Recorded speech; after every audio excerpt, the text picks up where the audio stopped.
రాష్ట్రంలో కక్ష సాధింపు చర్యలు జరుగుతున్నాయి. దానిలో భాగంగా జోగి రమేష్ కానీ ఈ రోజున ఇట్లా రకరకాలుగా అందరినీ వేధిస్తున్నారనేది కూడా చేసుకున్నోడికి చేసుకున్నంత సార్.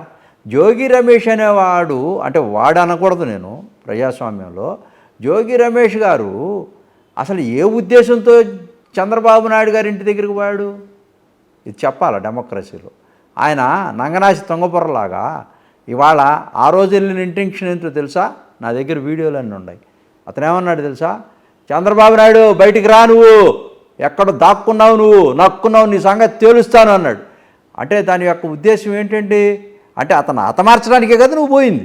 దాడి చేసాక దాడే కదండి. ఒక ఇంటి మీదకి పోయేది నువ్వు అధికారంలో ఉండి, అధికార పార్టీ ఎమ్మెల్యే ఉండి, నువ్వు ఒక ప్రతిపక్ష నాయకుడి ఇంటి మీదకి పోయావంటే, పోలీసులు చూస్తూ ఉంటే, జులుము చేస్తూ ఉంటే, అక్కడ మా పార్టీ వాళ్ళు లేకపోతే, అక్కడ సెక్యూరిటీ లేకపోతే నువ్వేం చేయాలనుకున్నావు?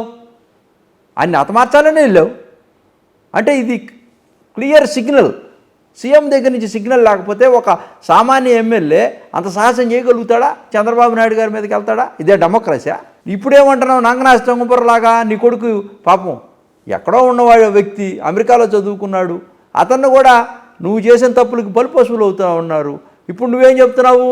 టీవీ ముందుకు వచ్చి ఆగి చేస్తా, అయ్యో నేను అట్టనలేదు, ఆయన స్పీకర్ గారు అయ్యన్న పాత్రుడు గారు తిట్టాడు, అది అన్నాడు, ఇది అన్నాడు, అది రోజాని తిట్టాడు, జగన్ని తిట్టాడు, అవన్నీ కూడా అతని దృష్టికి తీసుకెళ్ళి అతను ఏదన్నా అతని మీద పనిష్మెంట్ తీసుకుంటాడే విన్నవించడానికి.